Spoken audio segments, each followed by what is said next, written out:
driven into the coffin of the American Republic. Yet Congress remains in total denial as our liberties are rapidly fading before our eyes. The process is propelled by unwarranted fear and ignorance as to the true meaning of liberty. It is driven by economic myths, fallacies, and irrational good intentions. The rule of law is constantly rejected, and authoritarian answers are offered as panaceas for all our problems. Runaway welfareism is used to benefit the rich at the expense of the middle class.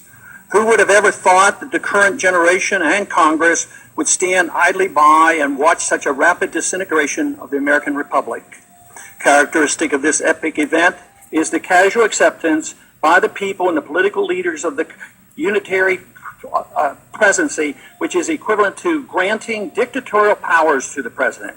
Our presidents can now, on their own, order assassinations, including American citizens, operate secret military tribunals, engage in torture, enforce indefinite imprisonments without due process, order searches and seizures without proper warrants, gutting the Fourth Amendment, ignore the 60-day rule for reporting to the Congress the nature of any military operation as required by the War Powers Resolution, continue the Patriot Act abuses without oversight, wage war at will, treat all Americans as suspected terrorists at airports with TSA groping and nude x-raying.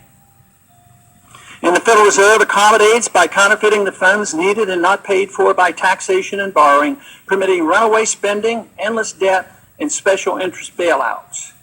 And all of this is not enough. The abuses and usurpations of the war power are soon to be codified in the National Defense Authorization Act, now rapidly moving its way through Congress. Instead of repealing the 2001 authorization for the use of military force, as we should, now that bin Laden is dead and gone, Congress is planning to massively increase the war power of the president. Though an opportunity presents itself to end the wars in Iraq, Afghanistan, and Pakistan, Congress, with bipartisan support, obsesses on how to expand the unconstitutional war power of the president he already holds. The current proposal would allow a president to pursue war anytime, any place, for any reason, without congressional approval. Many believe this would even permit military activity against American suspects here at home. The proposed authority does not reference the 9/11 attacks. It would be expanded to include the Taliban and associated forces, a dangerously vague and expansive definition of our potential enemies. There is no denial that the changes in Section 1034 totally eliminates the hard-fought-for restraint on presidential authority to go to war without congressional approval achieved at the Constitutional Convention.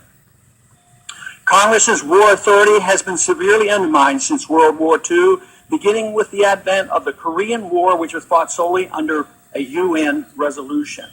Even today, we're waging war in Libya without even consulting with the Congress, similar to how we went to war in Bosnia in the 1990s under President Clinton.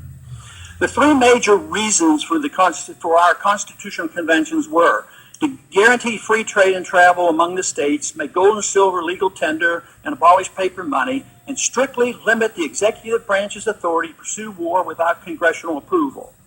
But today, Federal Reserve notes are legal tender, gold and silver are illegal. The Interstate Commerce Clause is used to regulate all commerce at the expense of the free trade among the states. And now, the final nail is placed in the coffin of congressional responsibility for the war power, delivering this power completely to the president, a sharp and huge blow to the concept of our republic. In my view, it appears that the fate of the American Republic is now sealed, unless these recent trends are quickly reversed. The saddest part of this tragedy is that all of these horrible changes are being done in the name of patriotism and protecting freedom. They are justified by good intentions while believing the sacrifice of liberty is required for our safety. Nothing could be further from the truth. More sadly is the conviction that our enemies are driven to attack us for our freedoms and prosperity, and not because of our deeply flawed foreign policy that has generated justifiable grievances and has inspired the radical violence against us.